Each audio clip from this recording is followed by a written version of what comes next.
আজকের আলোচনার একটা পরিষ্কার রূপরেখা এখানে দেওয়া হলো। আমরা মূলত 5টি বিষয় কভার করব। 1. চালুর সময়রেখা। 2. মূল স্বাস্থ্যসেবা সুবিধা। 3. কারাযোগ্য। 4. আবেদন প্রক্রিয়া এবং 5. আয়ুষ্মান ভারত বনাম স্বাস্থ্যসাথী।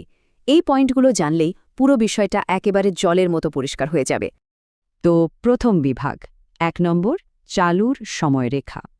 গত কয়েক সপ্তাহে রাজ্যে ঠিক কি ঘটে গেল একবার ফিরে দেখলে সত্যিই অবাক হতে হয়।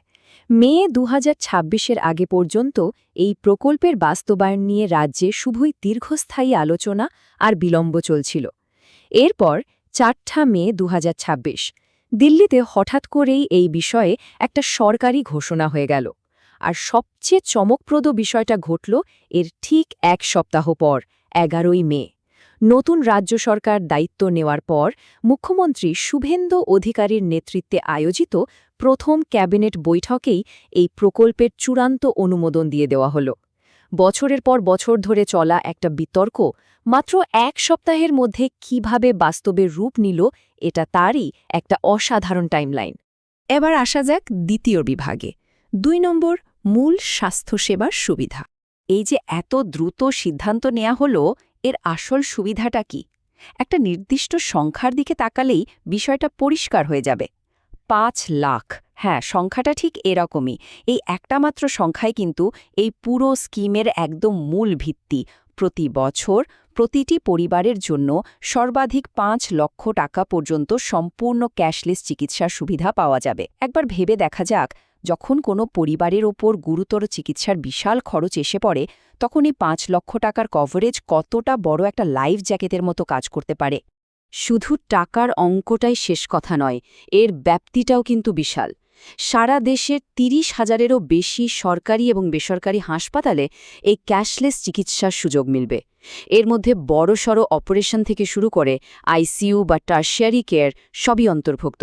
আর সবচেয়ে স্বস্তির বিষয় হল, আগে থেকে থাকা কোনো রোগ, যাকে আমরা প্রি এক্সিস্টিং ডিজিজ বলি, সেটা একেবারে প্রথম দিন থেকেই কভার করা হবে।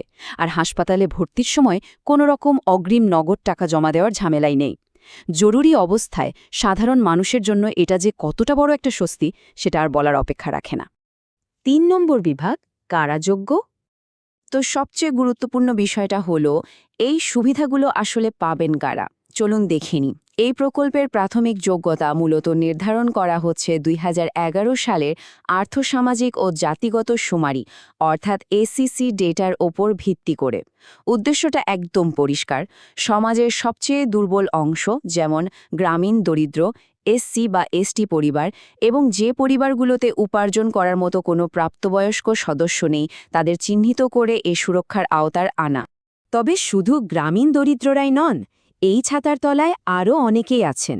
শহরে দরিদ্র মানুষ, অসংগঠিত ক্ষেত্রে শ্রমিক এবং ভিক্ষুকরাও এর আওতাভুক্ত। সবচেয়ে উল্লেখযোগ্য ব্যাপার হল, রাজ্যের প্রায় 3 লক্ষ আশা এবং অঙ্গনবাড়ি কর্মী, যারা দিন রাত এক করে মানুষের জন্য কাজ করেন, তারাও এই সুরক্ষা পাচ্ছেন। আর একটা দুর্দান্ত খবর হল, আয় যাই হোক না কেন, 70 বছরের বেশি বয়সী রাজ্যের সমস্ত প্রবীণ নাগরিক এই স্কিমের আওতায় সম্পূর্ণ কাভারেজ পাবেন। এটা সত্যি বৃহত্তর অন্তর্ভুক্তির একটা অসাধারণ গল্প। 4 নম্বর বিভাগ আবেদন প্রক্রিয়া। কারাযোগ্য সেটা তো জানা গেল। এবার প্রশ্ন হল, এই কার্ডটা হাতে পাওয়া যাবে কিভাবে? খুব সাধারণ কয়েকটা জিনিস হাতের কাছে রাখতে হবে।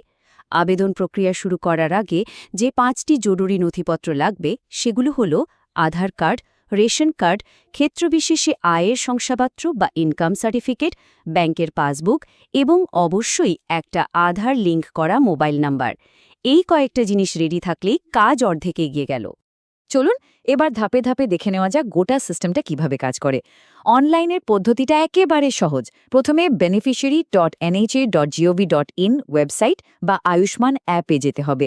সেখানে মোবাইল নম্বর আর ওটিপি দিয়ে লগইন করে রাজ্য হিসাবে পশ্চিমবঙ্গ বেছে নিতে হবে। তারপর তালিকায় নামটা একবার মিলিয়ে নিতে হবে। নাম থাকলে আধার, ওটিপি বা ফিঙ্গারপ্রিন্টের মাধ্যমে ইকেওয়াইসি সম্পূর্ণ করতে হবে। ব্যাস, কাজ শেষ। ডিজিটাল কার্ড ডাউনলোডের জন্য একেবারে প্রস্তুত। কিন্তু যাদের ইন্টারনেট বা স্মার্টফোন নেই, তাদের কি হবে? চিন্তার কোনো কারণ নেই। ডিজিটাল বিভাজনের জন্য কেউ যাতে বাদ না পড়েন তাই স্থানীয় কমন সার্ভিস সেন্টার বা সিএসসি এবং সরকারের পরিচালিত ক্যাম্পগুলোতে গিয়ে খুব সহজে অফলাইন রেজিস্ট্রেশন করা যাবে। আর যদি কোথাও বুঝতে অসুবিধা হয় তাহলে তো ১৪,৫৫৫ বা ১৮০০-১১০-৭৭০ নম্বরে টোল ফ্রি হেল্পলাইন রয়েছেই। এবার আমাদের শেষ এবং সবচেয়ে চর্চিত বিভাগ ৫ নম্বর আয়ুষ্মান ভারত বনাম স্বাস্থ্যসাথী। এই বিষয়টা নিয়ে এখন সব জায়গায় আলোচনা চলছে। অনেকেই ভাবছিলেন কেন্দ্রের এই নতুন স্কিম আসার পর কি রাজ্যের পুরনো স্বাস্থ্যসাথী প্রকল্প বন্ধ হয়ে যাবে। বর্তমান প্রশাসনের পক্ষ থেকে একেবারে স্পষ্ট জানিয়ে দেওয়া হয়েছে যে চালু থাকা কোনো সামাজিক প্রকল্পই বন্ধ হচ্ছে না। এর মানে হলো আগের সুবিধার পাশাপাশি নতুন সুবিধাও চলতে থাকবে। সুতরাং পুরনো কভারেজ হঠাৎ করে বাতিল হয়ে যাওয়ার যে একটা ভয় তৈরি হয়েছিল সেটা আর থাকছে না। আর এই তালিকাটা চমৎকারভাবে তুলে ধরছে এই দুটো প্রকল্পের মধ্যে ঠিক কি পার্থক্য রয়েছে। ফান্ডিংয়ের দিক থেকে দেখলে আয়ুষ্মান ভারত চলে কেন্দ্র ও রাজ্যের যৌথ অর্থায়নে, আর স্বাস্থ্যসাথীর পুরো খরচটাই দেয় রাজ্য সরকার। দুটোতেই কিন্তু পরিবার পিছু ৫ লক্ষ টাকার কভারেজ রয়েছে। তবে আসল তফাৎটা হল পরিধিতে।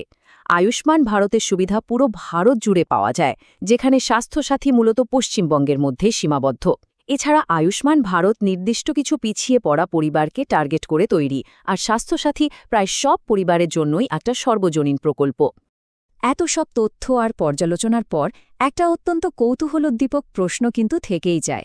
এই যে দুটো বিশাল মাপের কেন্দ্রীয় এবং রাজ্যের স্বাস্থ্য প্রকল্প একসঙ্গে চলতে শুরু করল, এটা পশ্চিমবঙ্গের স্বাস্থ্যসেবা পরিকাঠামোর ভবিষ্যৎকে ঠিক কোন দিকে নিয়ে যাবে? এটা কি হাসপাতালগুলোর ওপর বাড়তি চাপ ফেলবে, নাকি সাধারণ মানুষের জন্য একটা অভূতপূর্ব স্বাস্থ্য সুরক্ষার জাল তৈরি করবে? এই প্রশ্নের উত্তরটার উপরে নির্ভর করছে আগামী দিনে রাজ্যের জনস্বাস্থ্যের মানচিত্র। আজকের বিশ্লেষণে আমাদের সাথে থাকার জন্য অসংখ্য ধন্যবাদ।